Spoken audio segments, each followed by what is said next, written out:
Welcome to the Alumni Connections Project. I am so excited to bring you Mr.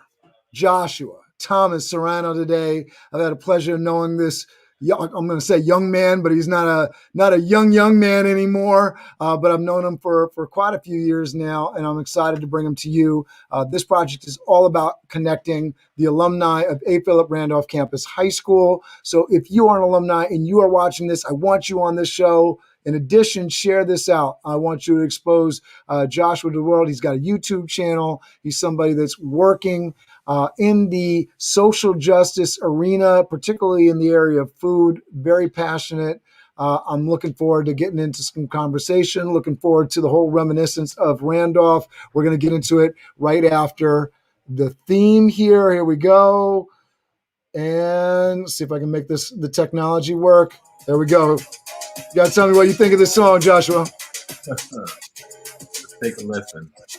This is the Alumni Connections Project. We all know Randolph is better than the rest. Still gotta rep. A. Philip Randolph Campus High School. This is not a test. You should say it with your chest. Be proud of your origin, and if you are, be proud of your origin. Stronger together through unity. Right. Let's build the community. Randolph isn't a school or a building. It's a legacy. It's not in your past. It's your identity. So show some pride. Alumni Connection is sponsored and brought to you by SBI, CCBI, SouthDownTownBusiness.org, SouthDownTownBusiness.org. The journey doesn't end with graduation and prom. The journey doesn't end with graduation and prom. The journey doesn't end. The journey doesn't end. This is the Alumni Connections Project. This is the Alumni Connections Project. A. Philip Randolph. There it goes right there. This is great. Randolph. How was that for you? Good. It was good. So I'm gonna introduce you while I got this piece up on the screen. Joshua Thomas-Serrano received a BA in public policy from Hobart and William Smith colleges. Joshua is currently pursuing an MBA at the Austin W. Marxe School of Public and International Affairs at Baruch College. Before Teens for Food Justice, Joshua serves as an AmeriCorps Public Ally at Fair Chance D.C., where his work focused on partner communications and new partner outreach. Joshua Thomas-Serrano began his career working as a research assistant at the Institute for Policy Studies Criminalization of Poverty Project, exploring the growing ways in which poor people are disproportionately targeted, marginalized, and prosecuted. Joshua is also a former New Economy Maryland Fellow at the Institute for Policy Studies. Man, there was a lot of big words in there. He challenging this poor, uneducated fool here who has not achieved his college degree, even though I've spent a lot of my life making sure other folks, including yourself, have a college degree, really putting me to the test there. I think you got through it perfectly. So I'm so glad that you're on the show. I know it took a little while for us to kind of connect, and then we rescheduled, so thanks for bearing with me. Talk to me about what you're doing right now with Teens for Food Justice. I know you got the YouTube show. Kind of let everybody know what you got currently on your plate. Sure. So I guess as you mentioned in that long and fabulous bio, I've been at Teens for Food Justice for the last, I guess, since 2016, and it's 5 years now. And I work in marketing and fundraising there. So my title is Senior Marketing and Development Manager. And what I really do is all things, about communicating to the world what Teens for Food Justice is, but also amplifying the voices of our student advocates, our student leaders. And then also on the development side, I have a heavy hand in all of the fundraising that goes on in the organization, whether it's putting together large fundraising events where we're raising money from individuals, or applying for government funding, securing government contracts, or securing grant funding and private foundation funding. So all of that, and that's what I've been doing for the last few years at Teens for Food Justice. And I was sitting here fidgeting with buttons, but you didn't even talk about the YouTube channel yet, right? Yeah, no, I didn't even. All right, so tell us about a little bit about Slick Talk here. Sure. And, So and can I call you Josh? Do I have the honor and privilege to call you Josh, or should I say Joshua? everyone calls me Josh. You can All right. So I was about to throw up on the screen, show you love for Joshua. It just didn't look right. So I was like, let me make sure before I throw Josh on there. All right, go ahead. No, Josh is the natural short name for Joshua, so it's okay. Some people don't like being called Dick for Richard, though. So I just wanted to make sure. You see what I mean, though? It's different. It's different. That's funny. But yeah, Slick Talk. Yeah, I mean, I honestly, I thought about this, for years. And I finally have sort of got myself into some sort of a schedule with getting videos out regularly. But I just, if anyone who has spent any time with me, who knows me, knows I'm always fired up about some political issue. I feel like we need to get serious about demanding big, bold, progressive change from our elected officials. I've always felt that way. And I've always felt that media is a really powerful tool to communicate, but also to mobilize, right? And so really, and this is how I got into the communications at Teens for Food Justice too, right? It's like, how can I get my word out there and get it out as far as possible? And more importantly, how can I inspire someone else or spark an idea in someone else's mind? So that's where I'm coming from with Slick Talk. I feel like I have interesting things to say sometimes.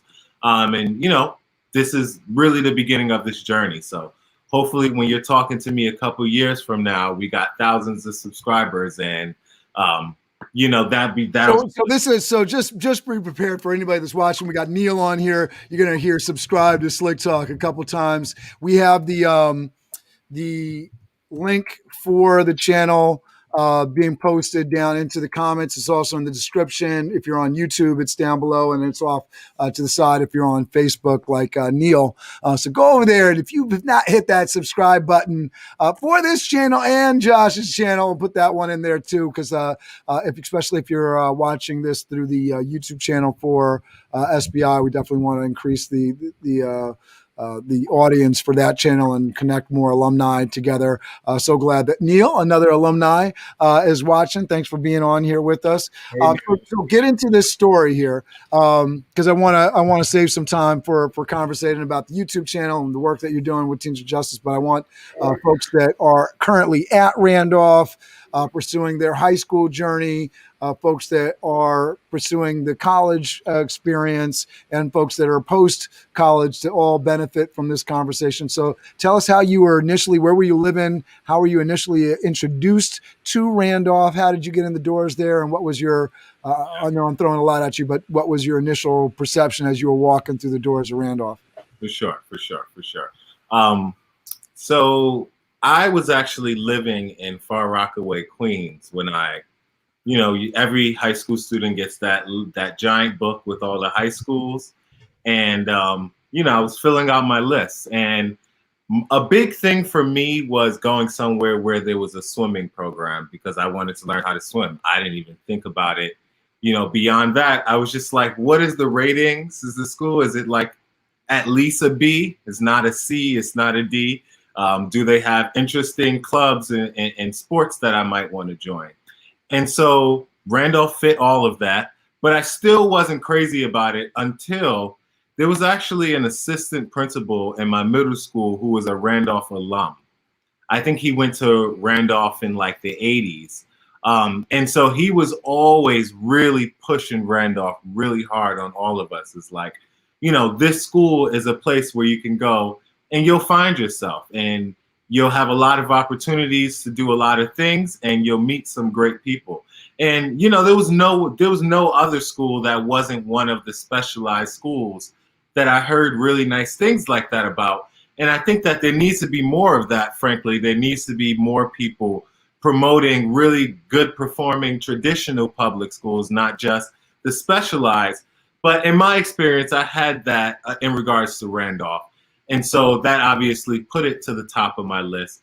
And then when I got in, it was just like a, no-brainer. I'm definitely going here. I think I attended like an orientation and the school looked cool. We had to go up these giant steps to get there. It was like this castle on the hill. I was sold. That was that was 135 steps exactly on 135th Street. Absolutely. that's amazing. So as you got into the school, so there was this whole lead up to actually understanding, all right, this is a school that I want to be at. They have a swimming program, which I think that's one of the things when I talk about Randolph being one of the few large schools in the city that's actually accessible to a good amount of people.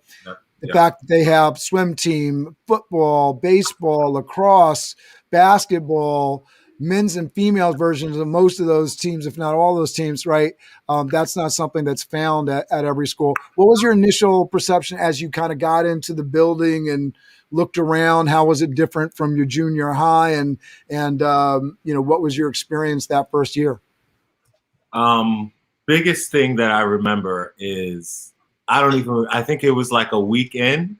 Everyone, so I guess all of the CCPI groups or the SBI groups, right?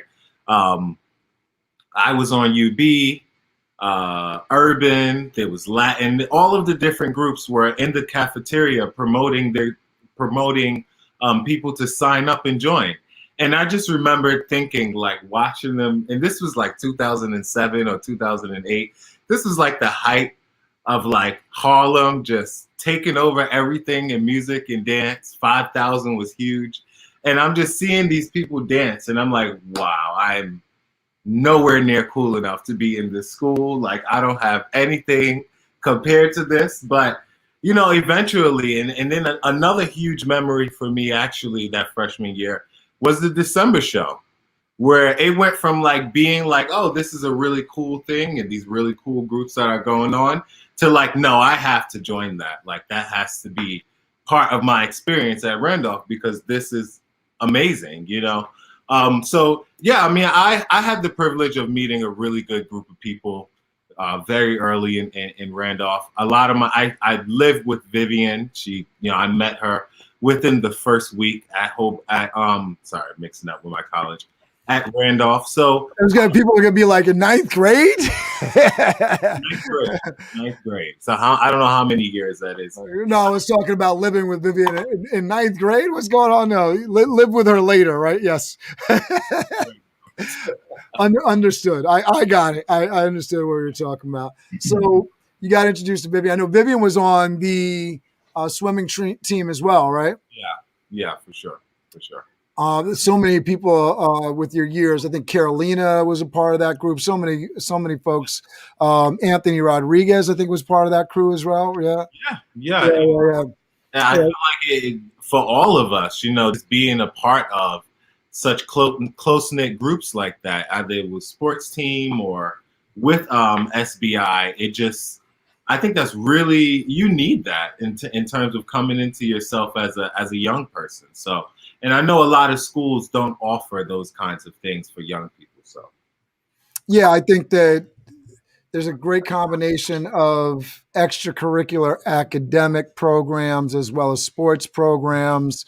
We obviously incorporated the performing arts aspect. Many schools don't even have any kind of performing arts, right? So, definitely one of the benefits of Randolph. So talk to us about your high school career.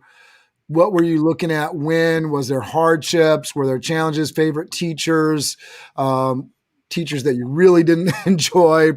Aspects of Randolph that really stood out to you as things that you liked or disliked, and kind of take us towards junior and senior year. Sure. Yeah, I guess I didn't really have a lot of unfavorable teachers. And I know that that's not the experience that most people have, but my approach is usually figure, okay, this is the person that's going to be writing my grades. So let me figure out what they want. And let me do that. So I guess I didn't really deal with that too much. And yeah, I just think I was in Gateway. So I was able to this is the time I was so serious about being pre-med. And it was amazing. We were able to do like internships at hospitals and different medical centers and we were part of all of these trips that just sort of brought us into the experience of like what it would be like to go to medical school or pursue a career in medicine. And so I was really wrapped up in that, you know, internships through the school year, internships in the summer. But then by junior year, I joined UB, and I think everyone in my class started to join all the step teams and the dance teams. And then by senior year, we were all the captains of all those groups. So it was just amazing. It was like never wanting that experience to end, but also completely being ready for it to end and get on to college when it happened. So, you know, I want to come back to this. I want to stick a pin in this because as you were talking to people at Hobart and William Smith, which is a good school, and then maybe even, talking with your colleagues later on, I know we talk about it as a good leadership experience, but I want to kind of come back to this. I don't want you to talk to it quite yet because I want to see how it shakes out. But talk to us as you approached junior, senior year. I remember, were you a part of Cassie? Yeah. You were part of Cassie, so junior, so we were prepping for SAT and all that stuff. So talk to us about that kind of approach to school. What was in your head about college? Did you want to go to college? Was there, what colleges were you looking at? Why did you settle on Hobart and William Smith? Sort of spoiler, right? That's where you went. But what sort of shaped those decisions? Sure.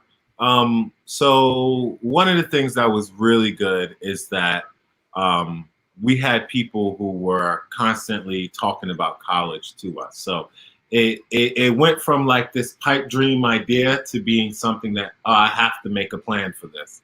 I have to figure this out. So being a part of Cassie and, increasing my SAT score 350 points or something crazy like that within a few months was obviously, it opened the possibilities for me in terms of the types of schools that I thought I could even target. And I think I was originally introduced to Hobart on a college visit, I think, actually. And also the, admissions officer spent some time in the school at a CCPI event, or at least in the college office, introducing us to what Hobart was and just, talking to people. So eventually I had some early interviews. I was really focused on going to St. Michael's. But I also, at the same time, was thinking about putting an early decision application in for Hobart. And by this point, I was completely sold on the small college experience. I want to be on a campus where I'm walking to class every day. I'm curious, what was attracting you to St. Michael's and what was attracting you to Hobart? I think it was a similar thing to when I was looking for Randolph, right? So it's not just about what does the school have and where they are academically, but what opportunities do they offer for you? And I remember Hobart having learning that Hobart had a really strong study abroad program, and always knowing that that's something that I wanted to do. But St. Michael's also did. And I spent the weekend at St. Michael's on a CCPI trip, and it was like one of the best weekends of my life. So, that was obviously really convincing. And I think Hobart and St. Michael's were the first two applications I got out. In my mind, I was going to St. Michael's. I had no clue that I would even be a strong contender for Hobart. But then when I got my acceptance package and it was a full ride to go there, I was like, well, the decision is made, and that's just kind of how that went. I had already known that I got accepted. You talked a little bit about the good time at St. Michael's. What was it at Hobart that sort of pulled you? Other than the full ride, because obviously that was very attractive. But I talk about Hobart and William Smith. I definitely enjoy some of the resources on that campus, but I'm just kind of wondering what sort of kind of pulled you. I know it is a smaller private liberal arts college, something that, the program kind of pushes to get you out of New York City, but what specifically sort of attracted you there? Yeah. Well, as I mentioned, the study abroad program. Okay. I think we lost him in terms of uh, kicking himself out, maybe pushed the wrong button there. I'm sure he'll pop right back in here. I know one of the things that we talk about in sending folks out to different colleges is these access to resources like a travel abroad program. So that's where we lost you, travel abroad. So the travel abroad program, what else? Yeah, it was the study abroad, but it was the academic rigor of the institution. It was this idea that I have an idea of what I want to do in my future. You wanted to go someplace where they were going to make you cry and give up. Right, exactly. I wanted to go somewhere, and Hobart could never. Just coming out of it on the other side now, I'm just like, I'm not only honestly, I'm going to digress a little bit, but I think we don't give ourselves credit for how much we walk in the door with sometimes when we come from the communities we come from and into those really privileged spaces. We don't give ourselves the credit for the tools that we had in our toolkit when we walked in that door. And that's something that I learned after the fact. But going into it, I knew I wanted to do pre-med, but I knew I wanted to do a lot. Oh, he must have pushed the button. I don't know what's going on. Maybe it's signal or whatever. But I think what he was talking about might have been like street smarts, that kind of thing. The pieces, everybody's story is awesome. And I want to say this really importantly, because if you're alumni and you're watching this, your story is really amazing. And the different pieces that you bring to the puzzle, you shouldn't go into any kind of place and feel like you're less than, because you do bring a lot to the table. I think that's what you were talking about, Josh, in terms of your personal experience, your family, your culture, your community, in terms of the things that you learned coming in. Because I remember Yuli talking about her struggle with the culture class. I just want to say this before you even get into the Hobart Williams experience. I've interviewed people that went to St. Michael's, and I remember us kind of pushing St. Michael's from the extent that we knew that they were a school that was actively looking for our student population, because you have brown and black and brown students that were going to add to the diversity of the campus, and they were throwing money at folks to get this. It's a good institution in terms of resources, but I've also interviewed folks like Trevor Castleberry that were in the 3-2 program that didn't really work out the way they should have. And sort of hindsight, looking at how many people actually were doing it before. And I've learned things from listening to people's stories. So please continue. I'll continue to learn from you. Talk to us about Hobart, getting in, and what that experience was like. Yeah, I just want to apologize for all the internet connections. I don't know what's going on, but I got just we roll with the show. What are you going to do? Keep it going. Yes.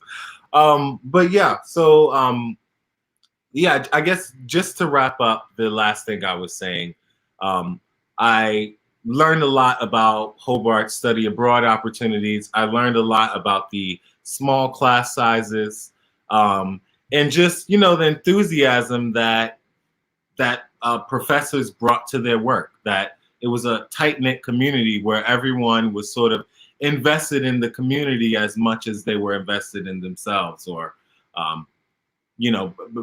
bringing in students for certain metrics. So that was really appealing to me. And then when I got to Hobart, I was in the HEOP program. I think, honestly, it was so helpful in terms of going in with a cohort of people that were coming from a similar background and a similar experience as me. But I'll be honest, the 4 or 5 or 6 weeks that you spend on campus during the summer, so-called getting acclimated, but also taking classes and getting credits when you're in these HEOP or EOP programs, it is a little bit like it can be jarring when you start in the school year and you realize, like, oh, I was in classes with people that look like me every day in college, just like I was in high school. And then when the school year actually starts and everyone's on campus, things change drastically. And you got to be ready for that. You got to be ready for the idea that all of the social capital that you've built up and worked up your whole life means nothing in this new environment. Or I wouldn't say it means nothing, but it's different. It's different. What's cool there, what is in, how people dress, everything is, you're in a different world. And so everyone needs to do more to prepare young people to get into that, but also I think you should embrace it. So, you know, while So talk to me about that adjustment. So as you were coming out of the summer program and, you know, this majority white school that, you know, for you over the summer was majority black and brown folks, right? Because I think that's what we're talking about coming out of A. Philip Randolph Campus High School in Harlem. For anybody that's not, you know, fully in and part of our community here, that's what the school looks like. So you go into the fall program, and now the majority white balance of the school is showing up, and the classroom dynamic is different. How did you adjust? Yeah, I mean, well, one of the ways I adjusted was, you know, I immediately joined some clubs. So I was a part of a rugby team with the rugby club when I first joined. But also, you know who Leigh Brutus is? Yeah. So Leigh, I think I'm saying the right name here, but she got into rugby in school too, and I was completely surprised. Yeah, it's a thing. It's a thing. It's a thing. Say it again. It's a thing for sure. You get on those campuses, you're like, wait, now I play rugby. So, and I think that flexed my gender norms. Like that pulled me out of my pre-thinking on what genders are supposed to do. I was like, there's a female rugby team? Really? Okay. All right. Sure. I was pretty impressed. I was like, that's pretty wild. Better than the guys at my school, which is the case for a lot of sports teams. So yeah, it was a thing. But, you know, I joined the rugby. That was a nice little social circle that I was able to form. In that, I also continued to do step. So I went to Hobart with a couple of other people from Randolph. Yeah, you had a good crew. Can you go through the names? Okay, there was freshman year, there was me, Neil, Tati Jack, Vivian Bognot, Janella Jack, and then Julie was also there at the time, and Shazoy was there as well. They were 2 grades above us. I hope I didn't forget anyone. If I did, I'm sorry. We've had a good relationship with Hobart, so we've had people come in both before you and after you, and then we had a good cohort going in with you. That's cool. Yeah, I know he graduated a couple of years before me. Yep, Ennis Ba, who I've actually interviewed on here before. Yep, and he's a good friend. I went to his wedding. Oh, awesome. Yeah, so yeah, you know, I sort of acclimated that way. It was really hard academically, so that was, you know, time consuming enough. But I found clubs and groups and things that I like to do and continue to do those things, you know. And one of the biggest ones was step for me, which came right out of all of the stepping I did for years with UB. And you know, by the end of the year, we had formed our own teams, took over some other clubs that used to step, and now they were our step teams. Oh, wow. You know, there was like an annual showcase. And what's the name of the group there at Hobart? So it's called Koshari. Okay. Before we got there. And our freshman year onward, we were kind of, oh, sorry, I totally messed this up. Hypnotics is the step team. Okay. Koshari is the dance like collective ensemble that gets put together or whatever. But yeah, so were you a part of both? Yeah, we were part of both every time, and it became a thing. Like I got to submit a piece as a choreographer because I got to assemble my team to put on a show this fall. You know, and it was really cool. Our senior year, we split up, so there were 2 step pieces and 2 people from 2 of us went and choreographed with this group. Another 2 worked with a separate group, and we wound up collabing on the stage. So it was great. And I think those types of things are they're really important. But also, if you're not a big club or big group person, find your people. They're there. You know what I mean? Find your people, and I think that's what you got to do. All right, so walk us through the kind of the dorm experience. Obviously, you were away from home. What was going on with family? We haven't really talked about family at all. I know your mother's much in your life, right? I remember Ms. Serrano really even staying involved with me on Facebook. She's an active person in the community. Every time I see a conversation pop up my notifications between y'all, I'm just like, oh my God. Every time. But yeah, it was. Oh, sorry, I'll let you finish. No. Yeah. I was just gonna say, walk us through the college experience, because I want to get to your post college experience too. So, if there's any things that you have, especially to lend advice to people that are graduating, going into college. Obviously, we're talking about the adjustment. I think you did really well.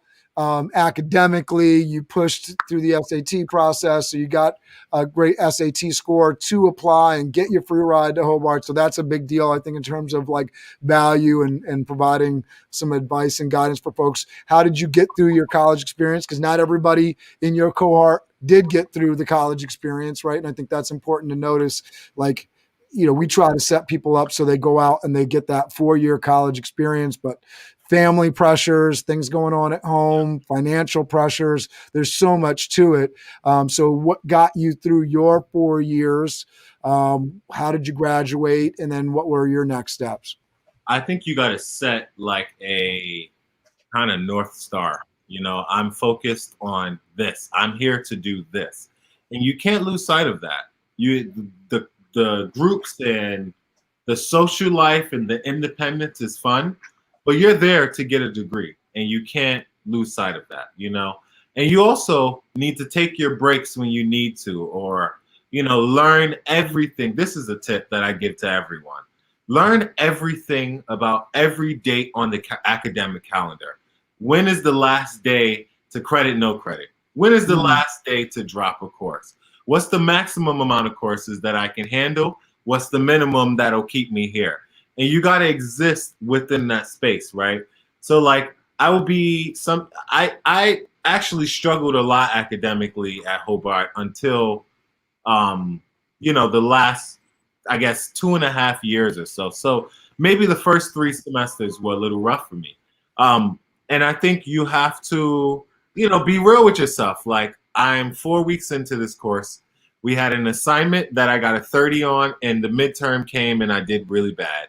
Am I past the drop this course threshold, or, still within it? If I drop it, am I still on track to have enough credits to graduate in 4 years? And you have to be all over these things, and you have to talk to your advisors about it. You have to seek out help when you need it. You can't just, think, oh, I'm just going to do better next time. No, because when you show people that you're actually putting the effort to try to make it happen, I think professors are more willing to work with you. Your advisors are more willing to work with you, and just come up with solutions that you might not have had in your own brain, right?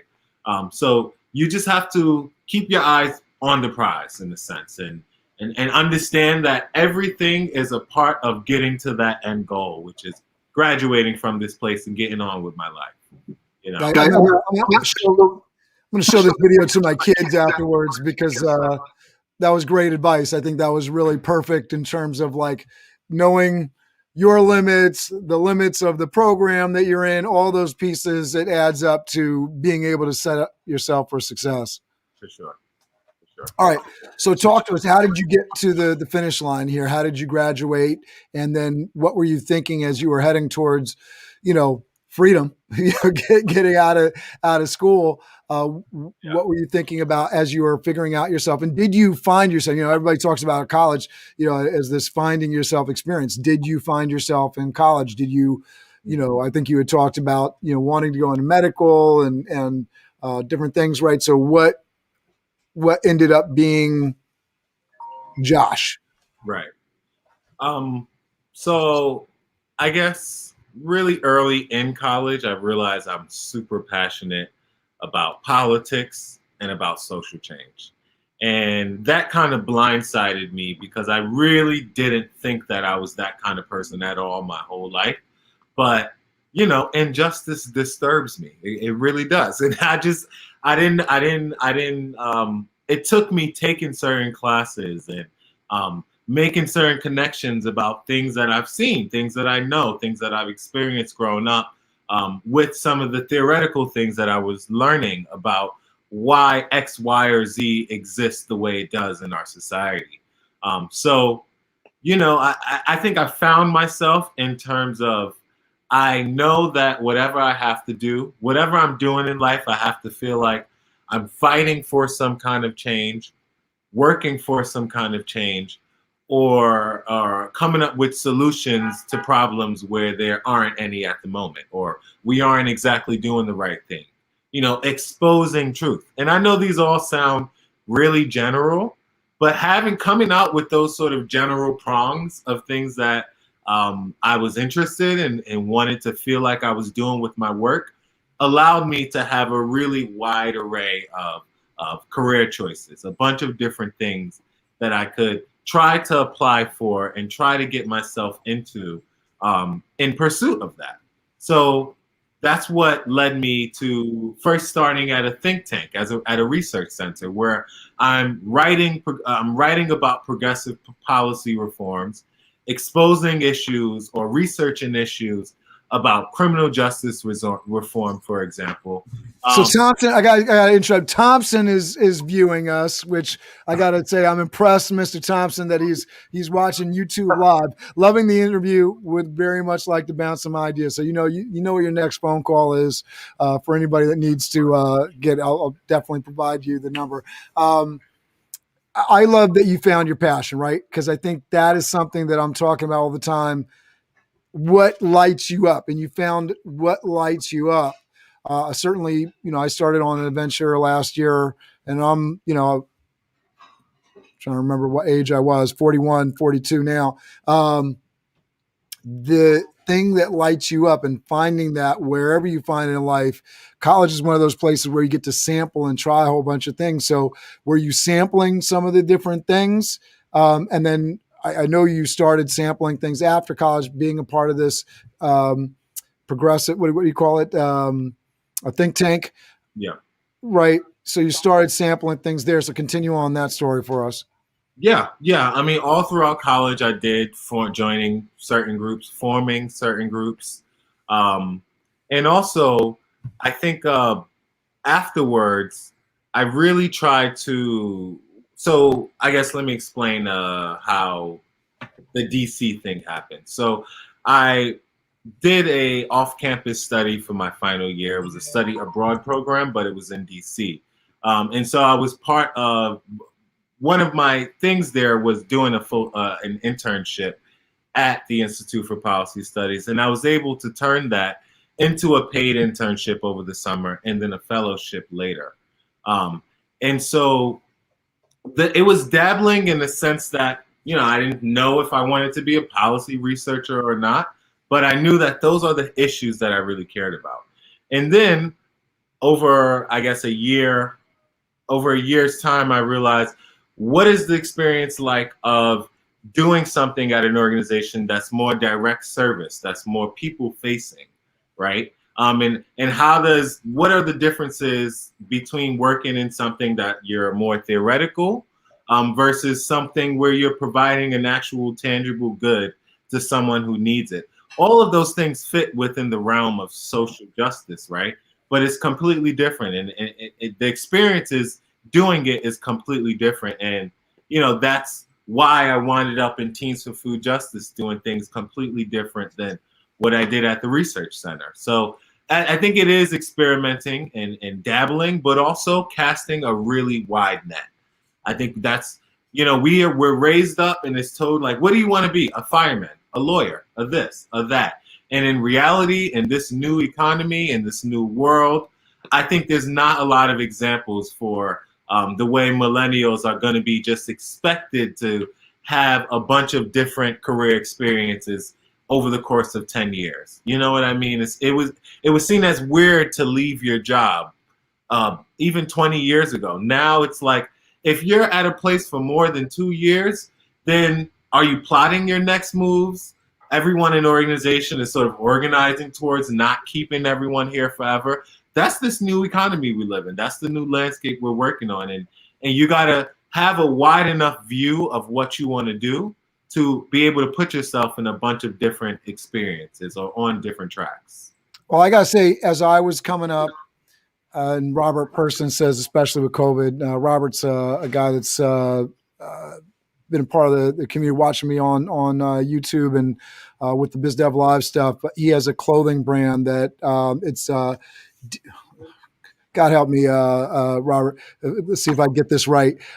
Deeper expressions of ghetto depressions, right? So DEOGD,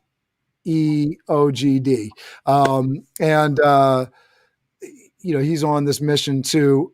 He just threw it up there as well. And Charles was saying before, he wants to get you up with Chris Calianis, who's actually doing some great stuff on data tracking and proving some of the case principles in terms of getting folks understanding like what a program like soundbusiness.org does with the students. We did some great data tracking with your group when I was there.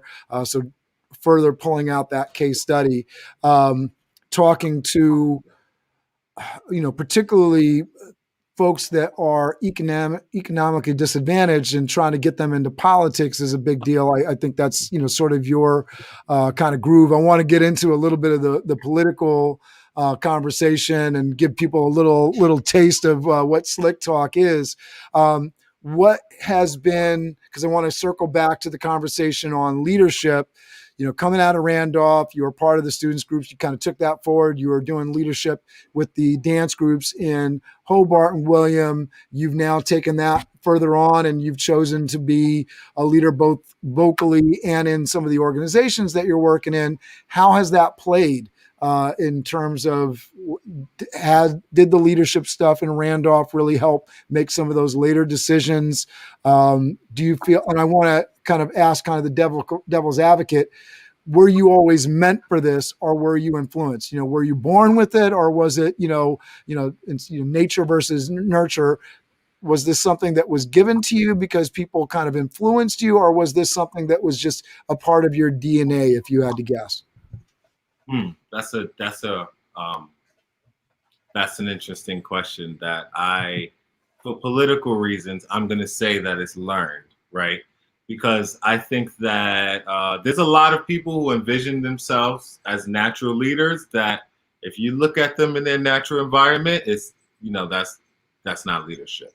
I think that one of the things that a lot of the leadership experiences I had in clubs at Randolph and in college is that you learn that leadership is really a function of mobilizing other people to do their best, to work towards a common goal, right? So to be a really good leader, in my view, you're almost finding ways to take yourself out of the equation, and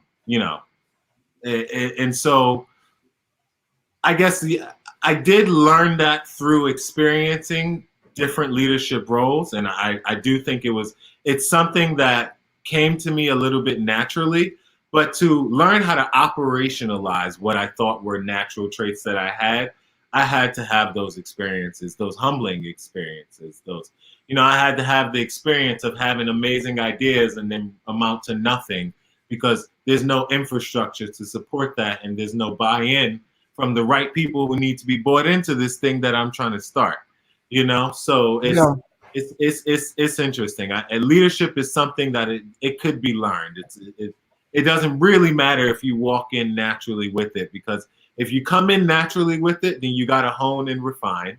And if you don't have those skills, then you got to learn. But either way, it's still something that is practice and experience.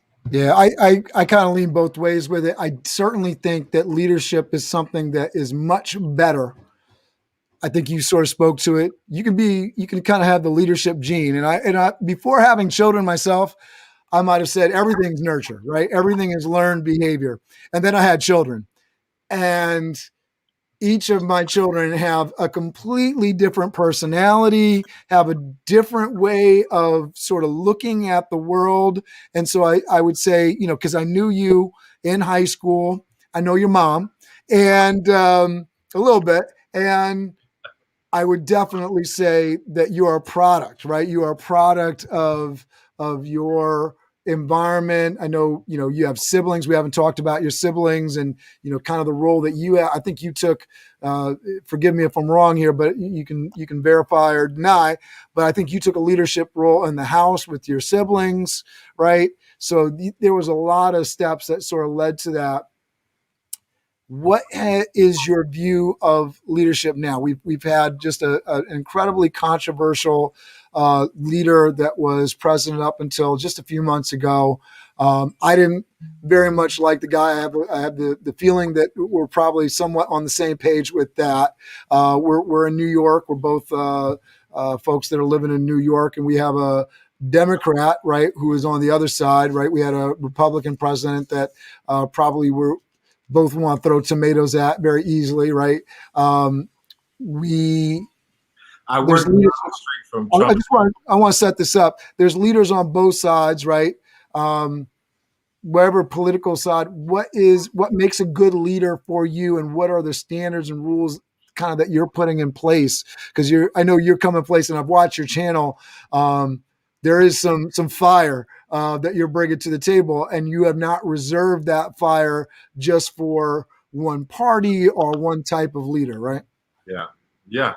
I mean, well, I think a lot of people focus on the power aspects of leadership, but I have learned over the last 4 years, certainly, watching the type of leadership that we've had. Leader, you have to focus on the responsibility part too. You have to be, you have to take the idea that people are looking up to you for guidance or for direction seriously, and you have to take the idea that people aren't gonna question things that are coming out of your mouth or actions that you take immediately, unless they're like an go against the grain kind of person naturally. When you're in a leadership position, people usually don't give you that. And that's something that I think we all need to better ourselves every day in any situation that we're in. So it's that responsibility to others that I think is really important in leadership. And that's probably what you see in your kids, right? There's some of the kids that, I'm just taking a wild guess, I could be completely wrong, but I imagine there are some kids that are more responsive to the needs of everyone else in the household versus others that, worry about themselves and conduct themselves. Nothing wrong with that. They're all kids, but I imagine that's part of what's identified as a leadership quality in young people. And it's because I think it's innate and it's true. That's what's most important. Yeah, it's responsibility. I think one of the things, and I think we're on the same page with this, is that and Robert Person says you have to show that you can learn as well as teach to be a good leader. Absolutely. But I think one of the parts, and I think it gets you fired up, and I get a little bit crazy because I also understand this thing of you have to pick your battles, right? And so I've been rewatching Game of Thrones lately, and I know people are probably like, what the, where did this conversation just go? But, sometimes you really are, and this is where people get upset with politics, you are choosing the better of two evils, right? You are in this situation of having to choose something that, it's poop, and there's one poop that smells really, really bad, and there's another poop that doesn't smell as bad, and which one would you rather step in, right? That kind of thing. I think, one of the nice things about your channel, Slick Talk, is that you are kind of giving it and saying that that's not good enough. And I think so many people are fed up with the political system because they're also at that point where that's not good enough. We need more from our leaders. We need a bar. And you need to meet that bar before you're accepted in as a leader. So I'd love to get your opinion on, where you think that bar is. Where do you think people need to be to sort of not, to get your understanding where you say, listen, I get it. You're a leader. You got to make some tough decisions. I'm all right with that. Right. And two, where do you see the next generation of leaders coming from. Hopefully this is a nice softball serve for you to spike it down, to sort of push, because I know you're involved with Teens for Food Justice, and I know you're pushing towards this, but where is that bar, and how are you kind of grooming the next set of leaders? And I'll throw this third one in there at the risk of throwing too many questions at you. Where does the future hold for us in terms of seeing maybe a Joshua Thomas-Serrano in politics and government? Interesting. All great questions. Where do I start? Start with the bar. What's the bar? Okay, the bar. I think one of the things that are important for my analysis and the analysis that comes through on Slick Talk is that we have to separate elections from being in power. And we have to not see the parties as teams, and by extension, good team, bad team, but like, this is who's in power. In my view, it's not that it doesn't matter whether it's Republicans or Democrats in power, as we clearly have seen with the type of stimulus bill that we just got this week versus what was being passed, corporate giveaways during the Trump administration. These things have huge implications. I'm not minimizing that. But if your guy is in office, right, or the person with the team that you identify as in office, does all your criticism and critique of them end because that person is on your team? No, they still have immense, massive power to make massive change in our society. And we really need to force people to be their best self, especially, look, how many people are in New York State? I think like, at least 10 million, right? If 10 million people, you're responsible for 10 million people's lives in the position of governor of New York, at that point, it doesn't matter what party you're in. Are you doing right or are you doing wrong? You know, and we need to demand more from the people that we entrust with such awesome powers. And so that's where I come from. No matter who you are, I'm not just, I try to make sure that I can give some praise when I can. I know I haven't done that with the most recent 19.45 million, even better. I try to make sure that it's balanced, and that when I'm criticizing someone, regardless of the party they're in, it's not coming from like, I just don't like you place. It's coming from like, here's this thing that I'm actually really upset with. But once you start to convince yourself that because it's my guy, it's my team doing these things that are objectively wrong, that it's not worth challenging that, then, where's the integrity? Where's the, I just think it requires more than that. I want to come back to this because this can get into very much conversational place, and I want to provide value.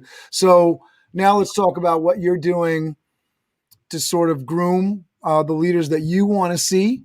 Obviously, you're kind of putting some information out there with the Slick Talk channel, and hopefully that's educating some folks. Hint, hint, go and subscribe to Slick Talk. You can find that link down below and in the description to Josh's channel. But what are you doing to sort of groom those next generations of leadership coming up? Sure.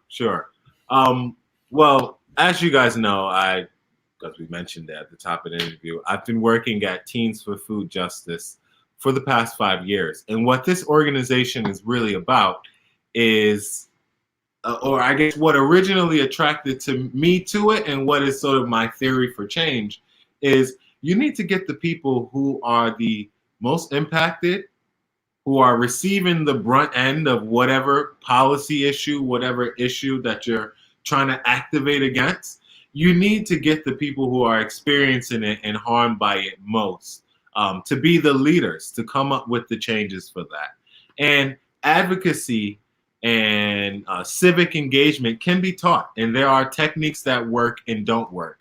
And as much as we can demystify how power works in our society, especially to young people who live in communities where there's not a lot of affordable, fresh, healthy food, right? young people who go to schools where they get served crap in the school cafeteria, right? You need to be talking to those people, and those young people need to be the ones raising their voices about this, talking to the people who have power about this. And we need to be pushing those young people up and giving them the tools and the skills to be able to do that adequately and actually affect change.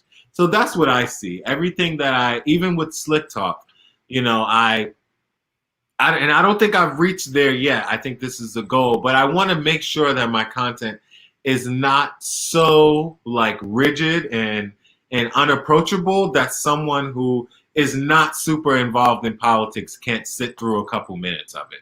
You know what I mean? And I naturally lean more towards like the wonkiness, the details of everything. That's what I want to put forth. But I try to make sure that it's as much about political education as just talking politics. Well, let me ask this question before I go into the next in terms of your political future. But who do you sort of look at and say they are doing a great job of breaking this down to a real layman, you know, guy on the street kind of thing, as well as, you know, making it meaningful and impactful from a policy and what's really going on? Who do you sort of look to and say they're doing a great job of that?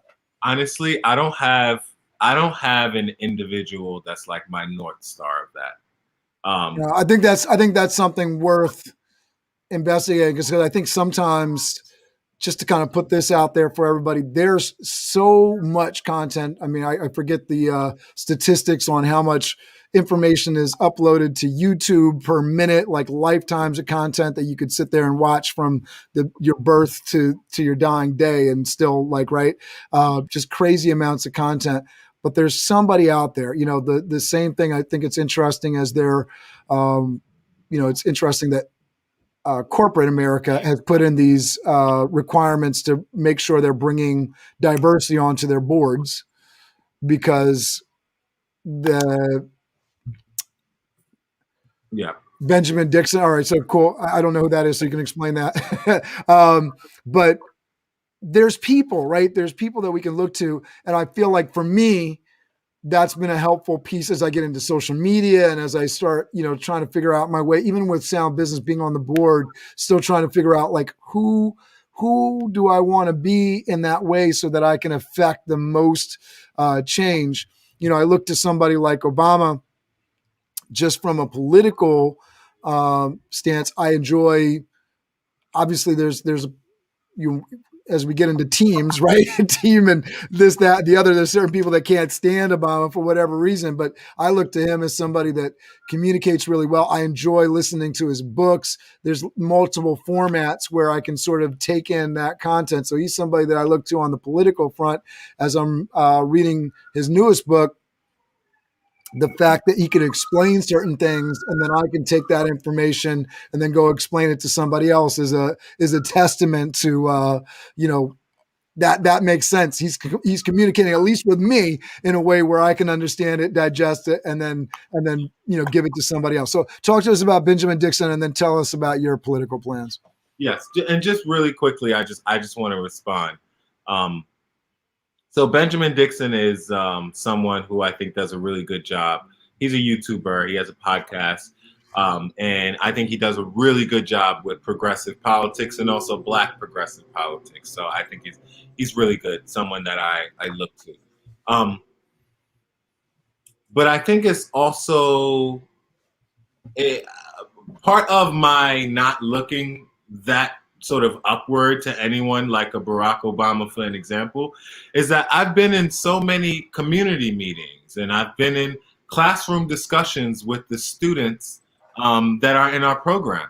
And when you give people the tools and you create the forums for this, the things that come out of people's mouths are just incredible. I mean, the way people are able to distill how important a minimum wage is without talking about how it hasn't kept up with inflation and we haven't raised it over this and that. It's just like real people talking how they regularly talk to the people that they know and love. That has power too. And we don't live in a world where That's the preferred form of communication, or that's like seen as the polished way to reach a bunch of people. But, the more we can do of that, the better. So that's really what I try to do. I try to imagine I'm talking to one of my friends. I'm not talking to some massive audience of people. And, if who I am and the way I deliver information catches on, that's amazing. But I'm doing this because I think these are really good ideas that need to be out there. Yeah, I imagine that, and maybe, and correct me if I'm wrong, but I imagine part of that sentiment is that you're talking to young people, teens in particular, and they don't really have, correct me if I'm wrong, but who are they looking up to politically that's actually a part of government? Probably not many people. Yeah. Yeah, no, exactly. I mean, honestly, politics in itself is seen as like this untouchable realm, this realm that's like out there happening regardless of whatever you're choosing to do in your everyday life. And, as much as we can break that down by inviting more regular people into conversation about these things, I think it's the way to go. All right, so that was the perfect segue. What does your political future look like?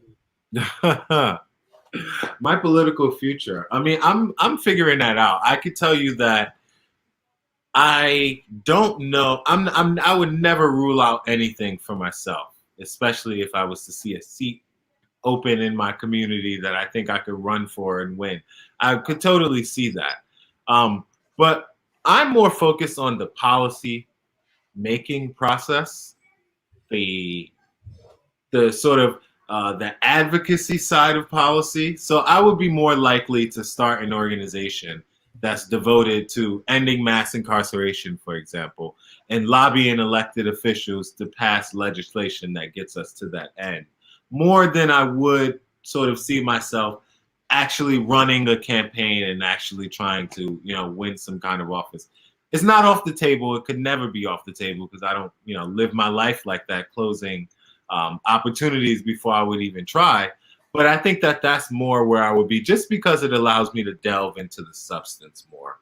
All right. So with you saying that, I'm hoping that people are watching this, and whether you're watching now or you're watching later, please get in touch with Josh if you're concerned and passionate about these issues. You got a welcome ear to have that conversation. And I know he's probably more knowledgeable than I about some of the directions, if you're looking for advice and different people to connect with to actually bring communities together.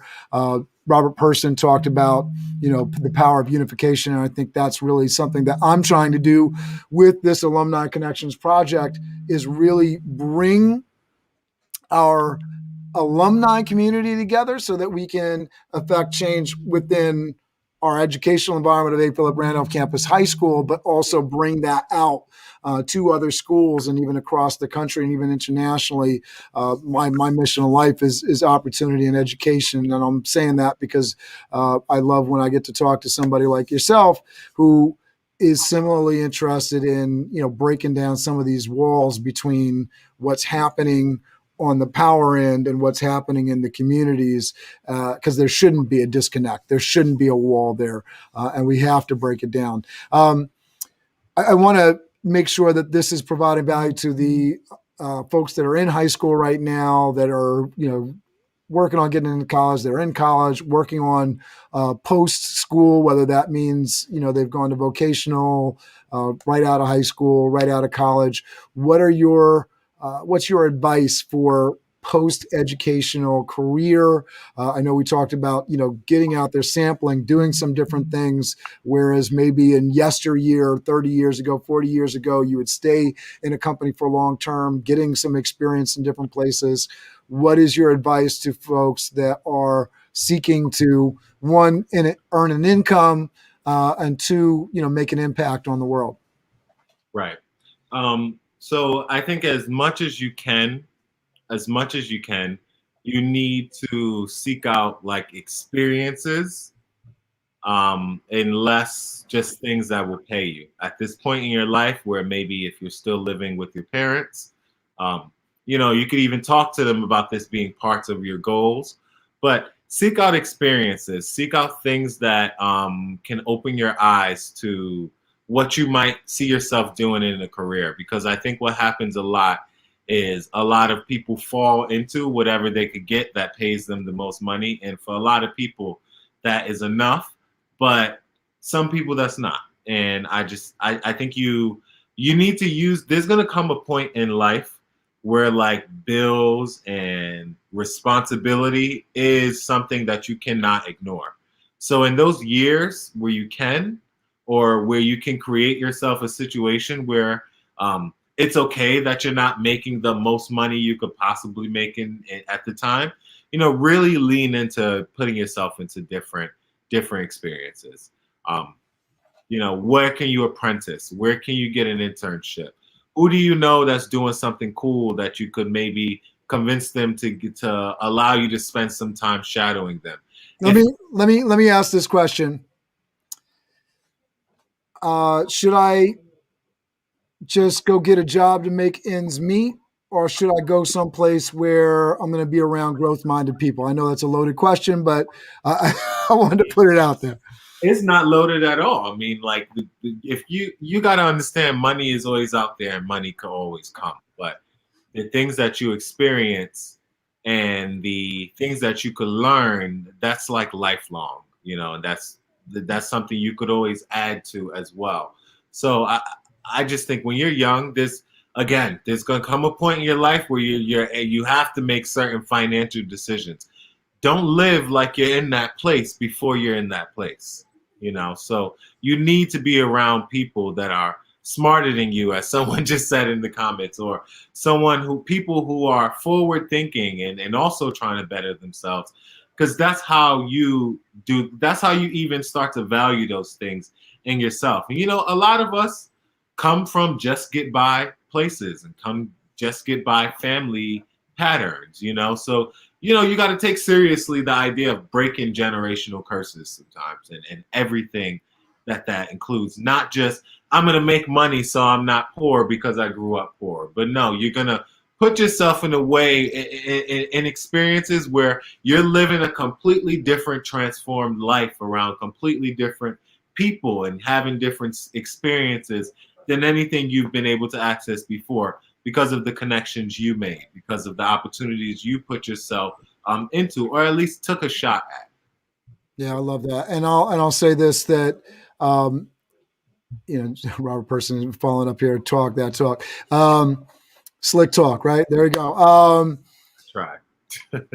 I'm going to definitely follow up. I want to. We might just do something on the political talk. Maybe you'll have me on Slick Talk, and we'll talk about the Cuomos of the world. I don't want to spend too much time on it and get off track, because I think that those conversations will be fun. But this is another thing.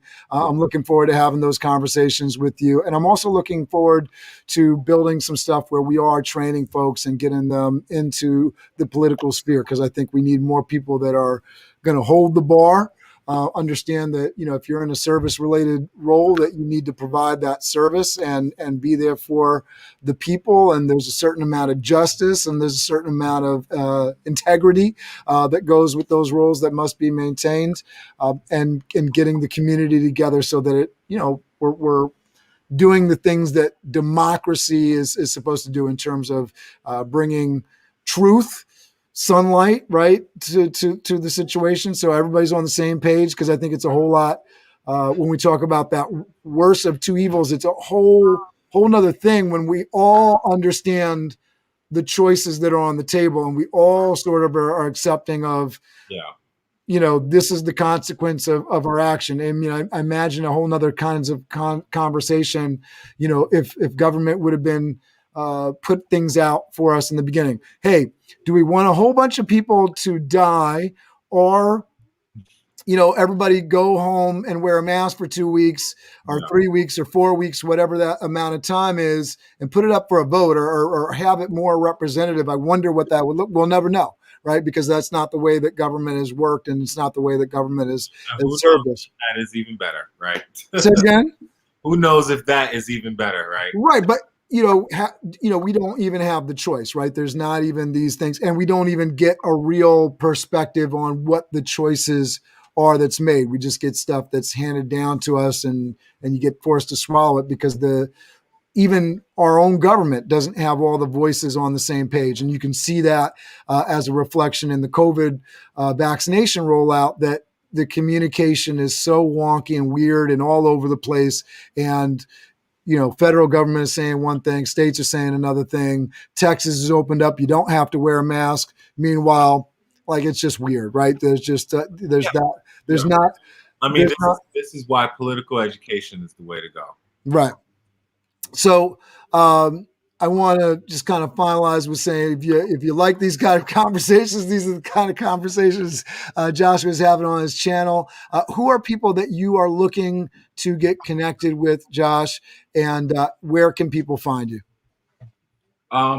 So everyone can find me. I think I'm going to share my own Twitter handles actually, and my own Instagram in the comments, because I see that Teams for Food Justice is there, but also follow that. Lots of great stuff on there. I want to get connected with anyone who, has ideas about what are topics to talk about that is really important, and that you would find interesting, or that you think others would find interesting. Anyone that has resources for the best strategies for engaging young people. Yeah, and anyone who would just like to kick around ideas. I mean, I really thoroughly enjoyed this conversation. I don't get to just talk much about the why I'm doing the different things that I do. So if any of that spoke to you, reach out.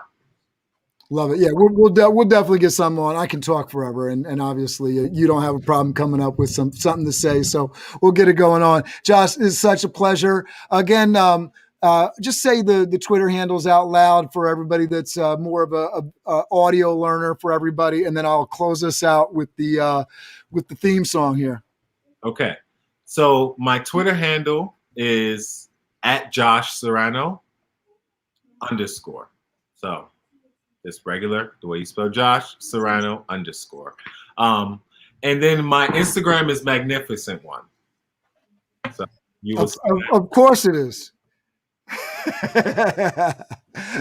All right, man. Thank you so much for this. I'm going to play us out. Everybody, if you're an alumni and you haven't already gotten an interview in with me, contact with me. We want to work with you. Josh, say goodbye to everybody.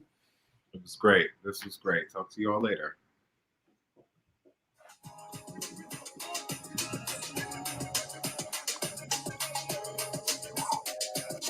This is the Alumni Connections Project. We all know Randolph is better than the rest. Even when you progress, you still gotta rep.